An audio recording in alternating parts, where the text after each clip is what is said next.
আজকে আমরা অনুশীলনী 1.5-এর 6 নম্বর অঙ্ক সমাধান করব। 6 নম্বর অঙ্কে বলা হয়েছে যে জামাল সাহেব তার বাবার সম্পত্তির 7/18 অংশের মালিক। তিনি তার সম্পত্তির 5/6 অংশ 3 সন্তানকে সমানভাবে ভাগ করে দিলেন এবং প্রত্যেক সন্তান তার বাবার সম্পত্তির কত অংশ পেল তা বের করতে হবে। তো তার মোট সম্পত্তি 7/18 অংশ। এই 7/18 অংশ থেকে 5/6 অংশ বের করে নিতে হবে। তারপরে আমরা তার সন্তান কয়জন? 3 জন। এই 3 দিয়ে যদি ভাগ করে দেই তাহলে প্রত্যেক সন্তানের যত অংশটুকু পাবে তত অংশ বের করা যাবে। তাহলে আমরা লিখতে পারি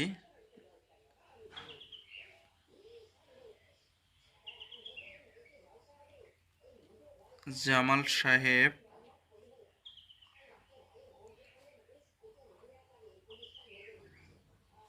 তিন সন্তানকে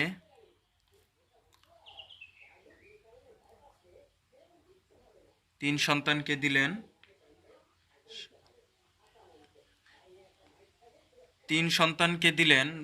7/18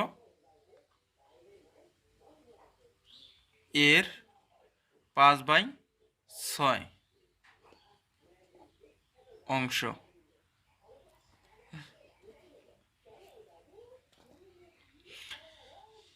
এখন আমরা যদি উপরে নিচে যদি কাটাকাটি করা যায় তো তাহলে কাটাকাটি করতাম, কিন্তু কাটাকাটি করা যায় না। আর কাটাকাটি যদি না করা যায় তাহলে ভগ্নাংশের উপরের সাথে যেগুলা থাকবে উপরের সাথে গুণ, নিচে যেগুলো থাকবে নিচের সাথে গুণ। উপরের সাথে উপরে গুণ করতে হবে, নিচের সাথে নিচে গুণ করতে হবে। এই নিচে আবার নিচেরটার সাথে উপরের সাথে গুণ করা যাবে না, উপরেরটার সাথে নিচেরটা গুণ করা যাবে না। তাহলে 5 আর 7 গুণ করলে 5×7 35 বাই, আর 18 আর 6 যদি গুণ করি তাহলে 118 অংশ।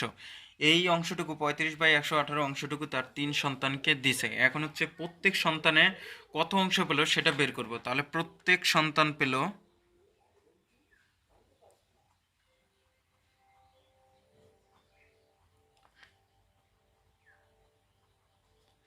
প্রত্যেক সন্তান পেল 35/118 ভাগ 3।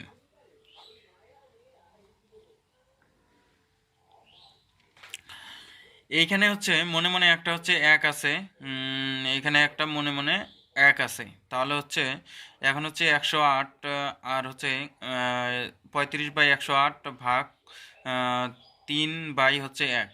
এই ভাগটাকে আমরা এখন গুণের মাধ্যমে প্রকাশ করব। তাহলে 35/108 ঠিক থাকবে, এখানে গুণ চিহ্ন দেব, মানে হর যেটা যাবে উপরে, হর এখানে 1 উপরে যাবে, আর যেটা লব সেটা আসবে নিচে।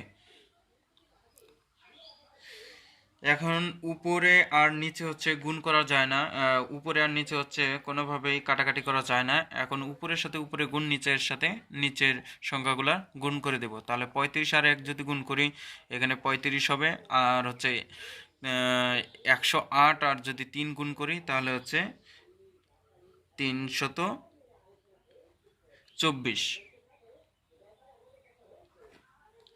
তাহলে তার প্রত্যেক সন্তান পাবে 35/324। এইটাই